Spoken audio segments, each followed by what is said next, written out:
I'm Jim Burtell, VOA News. Deputy Attorney General Rod Rosenstein will meet with President Donald Trump on Thursday. The White House announcement comes days after the New York Times reported that Rosenstein last year suggested secretly recording President Trump and that he raised the idea of using the 25th Amendment to remove him from office for being unfit to govern.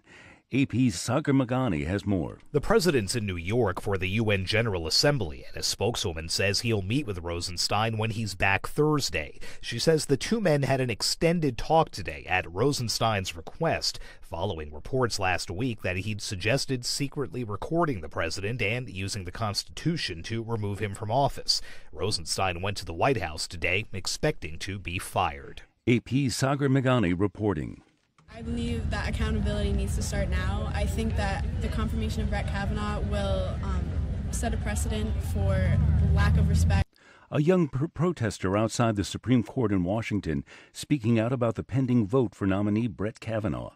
U.S. President Donald Trump continues to support him despite a new allegation of sexual misconduct. The New Yorker magazine reported late Sunday that 2 U.S. senators are investigating a woman's charge that Kavanaugh exposed himself at a Yale University dorm party in the early 1980s. Mr. Trump addressed the allegations from New York, where he's attending the UN General Assembly. For people to come out of the woodwork from 36 years ago and 30 years ago and never mention it, all of a sudden it happens, in my opinion, it's totally political. Kavanaugh has denied this new allegation, calling it a smear, plain and simple. For all the latest news around the clock, please visit us at voanews.com or go to our mobile app. From Washington, this is VOA News. The CIA is looking to expand its presence around the globe in order to eliminate so-called intelligence gaps and take on the growing threat from major powers like Russia and China. CIA Director Gina Haspel on Monday called the shift from counterterrorism back to more traditional espionage against nation-states a strategic priority. Russia says it will supply Syria with a more modern S-300 missile defense system in the coming weeks. Russia's defense minister says President Vladimir Putin ordered the upgrade after a Syrian Soviet-era S-200 shot down a Russian plane last Tuesday, killing all 15 on board. Russia has blamed Israel, whose military was conducting airstrikes on Syria at the time of the incident.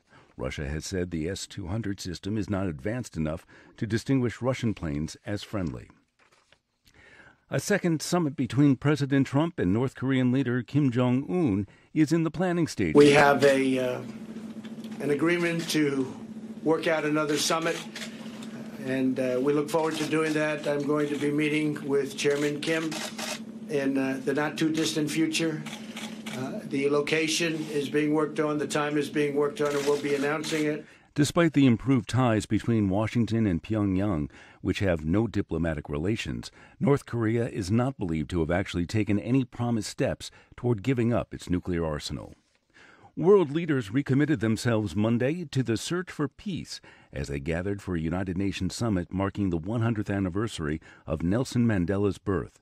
Mandela's widow, Graca Machel, declared, "It's time to say enough is enough." It is time for every leader here to take responsibility. Those who are directly involved in the atrocities plaguing our world, those who take sides, and those who sit in silence. As leaders of this time, you have moral imperative and the ability to bring the death and destructions we witness on a daily basis to an end.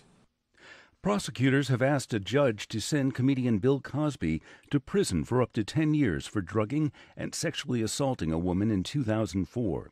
On day one of the two-day sentencing hearing, Montgomery County, Pennsylvania District Attorney Kevin Steele said not jailing Cosby would give him the opportunity to carry out the same crime on other women. Cosby is legally blind, and his attorney Joseph Green argued the superstar comic is too frail to get through a long prison sentence. Green is asking the judge to sentence Cosby to house arrest. From Washington, I'm Jim Burtell, VOA News.